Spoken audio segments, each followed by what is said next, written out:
I get the feeling you want to ask me something, Commander. Maybe we could pick up where we left off. You were telling me about your interest in the Protheans. Actually, I think I was talking about my interest in you, and making a fool of myself in the process. As I said, I am not used to dealing with people, especially humans. I did not really know much about your species when we first met, Shepard. I found it hard to take humanity seriously. Your kind always seemed so rushed and high-strung. We don't have the luxury of time. An Asari can live for 1,000 years. We're lucky if we hit 150. That is true. At first I thought that was a weakness of your species. After spending time with you and your crew, however, I think it may actually be an advantage. You humans are creatures of action. You pursue your goals with an almost indomitable determination. It is an admirable trait, but also an intimidating one. You're scared of us? Unfortunately, the rest of the galaxy sees humanity as something of a bully. You run over anyone in your path to get what you want. It is up to people like you to change their minds, Shepard. Why me? There is a reason the Council chose you to become a Spectre. They saw something special in you. The best of what humanity has to offer. I looked into your history. I know what you did on Torfin. I cannot even imagine how horrible that must have been, but you did what had to be done. Why are you so interested in me? I wanted to know more about you. To understand what made you into the man you are. There is something compelling about you, Shepard. Are you sure you're interested in me? Or is it my visions of the Protheans? I admit, your connection to the Protheans had something to do with my initial interest, but it has grown beyond that. You intrigue me, Shepard, but I was not sure if it was appropriate to act on my feelings. I thought there might already be a relationship between you and Chief Williams. Williams and I are just friends, nothing more. My mistake, then. I am not as adept at understanding human relationships as I thought. But what about us, Shepard? Is there a mutual attraction, or was I wrong about that too? No, you were right. There is something between us. I knew it, and I knew you felt it too. But does this not seem rather strange? Why do I feel so close to you? We have only known each other a short time. We are from two different species. We have almost nothing in common. This makes no sense. These things never make sense. They just happen, and we get swept up in the storm. You make it sound so chaotic, so dangerous. Don't tell me a little danger puts you off. This is all a bit overwhelming. I am not used to this. You. I need some time. Take all the time you need, Liara. I'll be here. Thank you, Shepard. Let's just talk about something else for now. I should go. Goodbye, Shepard.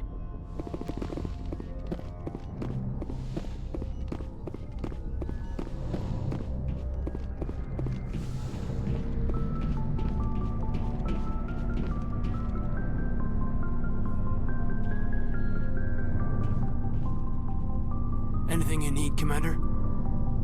Just trying to get a sense of where the crew's at. Thoughts? Well, they know about the stonewalling you've had from the Council.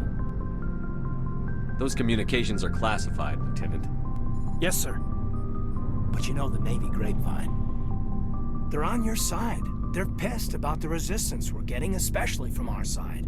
I'll have a better handle on all of it when my head stops hurting. Another L2 flare-up. Ever thought about going back under the knife? Maybe get an upgrade? No thanks, Commander. One slip and you can't remember your own name. The L2s spike higher anyway. My abilities would drop with pain-free L3s. And it'd be a cold day before I turn myself over to a Canadic subsidiary. You distrust them that much? You know the records about the biotic trading out on Jump Zero? They're all classified. Because the Alliance made mistakes. After first contact, Kinetics was set up to track Element Zero exposures and develop implants for humans. Once we had an embassy on the Citadel, Kinetics could bring in experts instead of taking it slow. Is there some reason we couldn't learn it on our own? They didn't know where to start. Hell, it took a couple of years to even link biotics and Ezo. Forget trying to get the kids to move stuff. They had trouble just helping them not break their own limbs. And their choice of teachers didn't help much. The only experts would have to be aliens. Dead on. Turians, actually. That's why Canadics kept it a secret. They were afraid of what people back home would think, asking the Turians for help when we just fought a war with them. The Asari would have been more acceptable than the Turians. Yes, but the company didn't go through the Citadel. It would have made Earth look weak, so they discreetly hired some Turian mercenaries. Get your knuckles rapped a few times, Lieutenant? Yeah, you could say that. Our instructor was a Turian by the name of Commander Vernus. A real hard-ass. He basically had a free pass to break us if it would turn out a decent biotic. Kind of spiraled from there, Commander. Sounds like a classic drill instructor to me. The ones at the Makapa boot camp were brutal. Vernus didn't just push us because it was effective training. He liked it. Anyway, this is ancient stuff. I walked it off a long time ago. I should get back to my duties, Commander. We're here to make history, not rehash it. We'll talk another time, Lieutenant. Commander?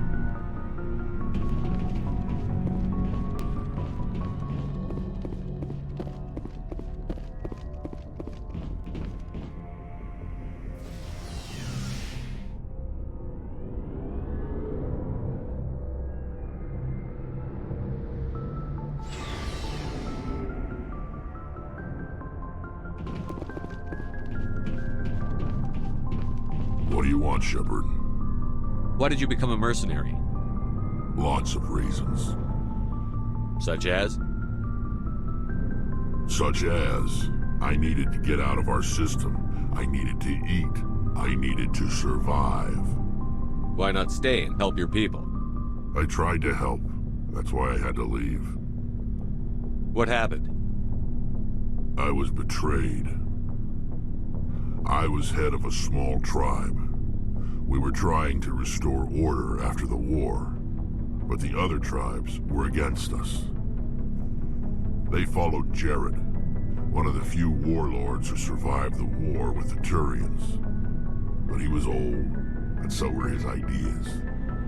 He wanted to continue the war. He wanted us to fight. Turians, Solarians, each other. It didn't matter who, as long as we were fighting. What did you want? I just wanted Jared to shut up, to stop his ranting. I wanted him to stop leading the tribes astray. But he couldn't understand how much things had changed. We didn't have the numbers to go to war. Even if we did, the genophage made sure we couldn't replenish our numbers fast enough. I told them all to forget about war. We needed to focus on breeding, at least for one generation. And for a while, we were getting through. Some of the tribes started coming around. I take it the warlord didn't appreciate that. No, he didn't. He arranged a crush with the tribes, a meeting on neutral ground. He wanted to talk.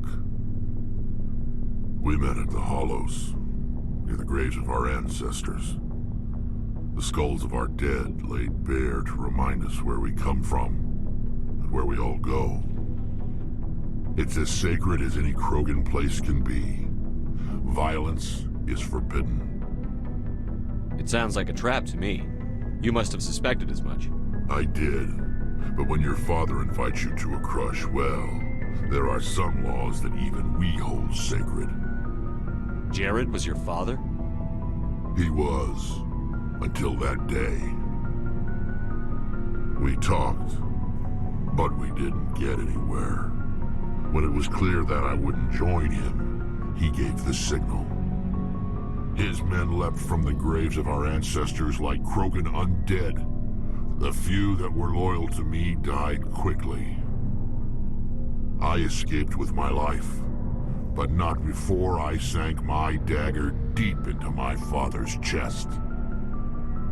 That is why I left, and that's why I'll never go back. You must have family other than your father. Don't you miss them? You trying to make me cry, Shepard? I've got some unfinished business with my family, but that's all. What kind of business? Before I left, I made an oath to my father's father. I swore to recover my family's battle armor. It was taken from him after the uprising. What's so important about this armor? It's a relic. Useless, really. But it was worn by 5 generations of my family before the war. It's rightfully mine. Originally, it was taken by the Turian military. We weren't allowed armor or weapons after the war. Now, it's in the hands of Ton Actus, a Turian scum who collects relics from the war. He's made millions selling Krogan artifacts that were stolen from my people. He's got several bases where he stores his goods, all fortified and guarded. I just don't know which base has my family's armor. Just tell me where to start looking. I'll upload the data to your nav system. But Commander, I want to be there when you find him. So long, Rex. Shepard.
Commander? Do you have a few minutes to talk one-on-one? Sure. I was just watching some mail from home. Oh, before I go, we saw Caden in a news vid about the Normandy. He's cute. Later, sis. Let's pretend this never happened. Are you interested in the Lieutenant, Chief? Of course not, sir. Fraternization is against regulations. What's up? You didn't come by to eavesdrop on family mail. Chief, should you be that casual with your commanding officer? Sorry, Commander. Too much in the family mindset. My sisters and I have always been close. With Dad on duty so much, I had to help Mom raise them. Did your father serve with the fleet? Yeah, took any crap posting he could get that offered space time. You know what? He worked his ass off trying to get recognized, but he never made it above serviceman 3rd class. He was real proud when I met Chief. First thing he did was salute. What about your mother? You haven't mentioned her. You must know what military wives are like. Strong because they have to be, able to raise kids while Dad's away on a 6-month cruise. She has a degree in planetary geology. She and Dad both wanted to see new worlds. She gave up her career to raise us, though. You have more than one sister? Sounds like a big family. Yeah, I'm the oldest, then Abby, then Lynn. Sarah's the youngest. She's still in high school. With 4 girls, Dad used to say he felt more outnumbered at home than on maneuvers. Where did you grow up? All over. We transferred a half a dozen times before I finished grade school. You go where personnel command sends you, right? I guess that's why I'm so tight with my sisters. We'd have to leave all our friends every 2 or 3 years. After helping raise them, your sisters still talk to you? Amazing. Things were tense between Sarah and me for a while. Then we bonded. Sounds like a story. Feel like sharing? Sarah got herself a boyfriend who wanted to go faster than she did, Mike. I didn't think he was a bad kid, just pushy. Lynn would send me these worried vid mails, and I'd tell her to relax. Where were you when this was going on? I was on active duty. Sarah's graduating high school this year. This was only a couple of years back. They were on Amaterasu. At the time, I was assigned to Chernobog. Same cluster, but a dozen LY away. Close enough to talk regularly, too far to make it back in an emergency. I couldn't afford a fast packet flight. The male pursues the female. That's their nature. In the genes. They're gonna keep their genes on around my sisters. Unless they want to get up close and personal with pruning shears. Mike thought they'd go for a romantic walk in the woods, because he figured it was past time they did the deed. She levered Mike face first into a tree and left. Didn't have a scratch on her. Good thing Mom and Dad had us all learn some kind of self-defense. I took emergency leave and walked Sarah to school for a few days. Why didn't you tell the police? She said it wouldn't solve the real problem, and she and Mike would both become household names. It was a small colony. I said it was her call to make, that we should let her do it her way. Mom was pretty pissed about that. You said all of your sisters learned self-defense? Lynn did pistol practice, but didn't like it. She's kind of nervous. Sarah took Aikido. Abby decided to learn the sword. She always was a little weird. Likes big skirts and tops you have to tie her into. They do great things to her figure, though. So, what did you learn? One of Dad's friends taught me Marine hand-to-hand. Did anything happen while you were home? My last day out, Mike was waiting for us. Sarah had told her friends, so everyone at school knew what he did. He wasn't happy. I wanted to snap him in half, but Sarah gave me this look, this let me handle it, I need to do this alone look. She kept her cool, God bless her, as he screamed in her face. She just let him vent. Then he tried to punch her. I swear, she just flowed around him. Next thing I knew, he's face down on the sidewalk, and there's blood everywhere. She cracked him in the face. Good. When he swung, she wasn't there anymore, and he fell. She helped him stop the bleeding and had me call an ambulance. She told the paramedics he fell. Before they took him to the hospital, Mike touched Sarah's arm. I thought he was gonna end up on the ground again. But he hung his head, whispered, "I'm sorry," and started crying. And she hugged him. The Williams women are a decisive bunch, Commander. We do things when we're ready. Not before, not after. Where was your father during this? Wasn't your family stationed near him? Dad always wanted to serve in space, but he wanted us to have real ground under our feet. He'd say, space is beautiful, but you can't raise a family there. I cannot rest from travel. I will drink life to the lees. All times I've enjoyed greatly, have suffered greatly, both with those that loved me and alone. For always roaming with a hungry heart, much have I seen and known, cities of men and manners, climates, councils, governments. I didn't know you liked classical literature. Ulysses was my dad's favorite poem. Every time he shipped out, he recorded me reading it. He had a dozen versions when he retired. Does he still like it? I sure hope so. I read it to his grave every time I go home. Dad passed on a few years back. He's probably still watching, though. I thought you said he was dead. You know, from heaven, wherever that is. That's not a problem with you, is it? That I believe in God? Your beliefs are your business. I'm your commanding officer, not your moral compass. I appreciate that, Skipper. I should get back to my duties. Didn't mean to take up so much of your time. Dismissed, Chief. Sir.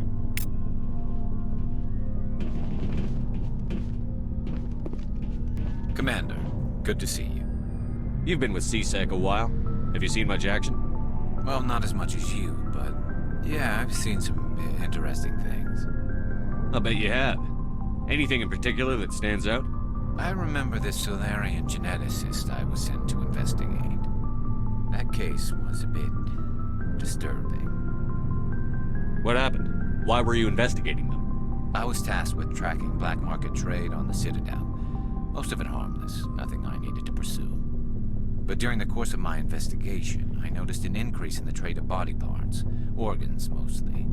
We usually get a few of those, but not the numbers I was seeing. We weren't sure if there was a new black market lab or if some freak was harvesting organs from citizens. You've seen this before on the Citadel? Every so often, some lab sells unwanted parts through the black market, but they're not as bad as the psychos. I remember this one L-Corps diplomat we caught in my first year on the job. He was hacking people up and selling their organs. Had the station in a bit of a panic. But this case wasn't that clear-cut. Turns out there was more going on than we first realized. So how did you figure out what was happening? First, we got a hold of a sample and ran DNA tests. The weird thing was, the match led us to a Turian who was still alive and was very convinced he'd never lost his liver. After a bit of digging, I discovered this Turian worked briefly for Dr. Salion, the geneticist. So I went to his lab hoping to find evidence of cloned organ development, but there was nothing. No Solarian hearts, no Turian livers, not one Krogan testicle. You're kidding, right? Why would anyone want Krogan testicles? Some Krogan believe that testicle transplants can increase their virility, counteract the effects of the genophage. It doesn't work, but that doesn't stop them from buying. They'll pay up to 10,000 credits each. That's 40,000 for a full set. Somebody's making a killing out there. What did you do about the geneticist? I brought in some of his employees for interrogation, to see if I could get them to talk. While I was interviewing one of them, I came across something suspicious. Yeah? Go on. One of my detainees started bleeding profusely during the interview. We offered to patch him up, and he got frantic, freaked out. I ordered a full exam to find out what was going on. Our medics found incisions all over his body, some of them fresh. That was our big break. These people weren't just Dr. Salion's employees. They were test tubes. Walking, living test tubes. He was growing parts inside these people? Exactly. He cloned their organs right inside their own bodies. Then he harvested them and sold them off. Most of the victims were poor. He'd pay them each a small percentage of the sales, but only if the organs were good. Sometimes an organ wouldn't grow properly, so he'd just leave it in them. Most of them were a mess, but only on the inside, hidden so nobody could see it. I hope he got what he deserved. That's the worst part. We never caught him. Why not? What the hell happened? He ran.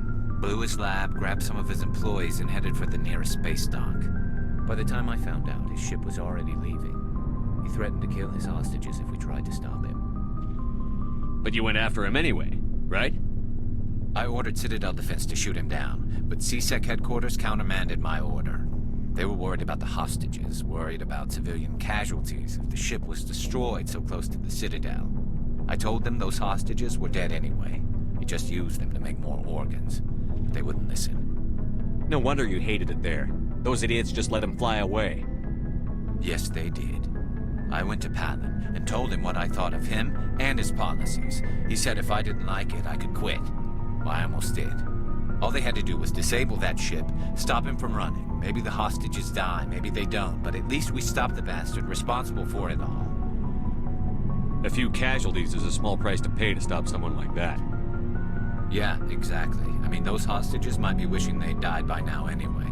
Just wish I could have stopped him. That's all. Do you have any idea what happened to Dr. Salion?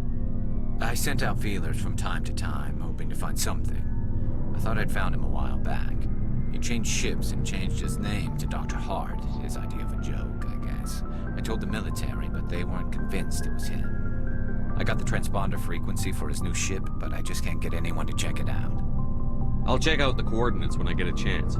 I was hoping you'd say that. But Commander, take me with you when you go.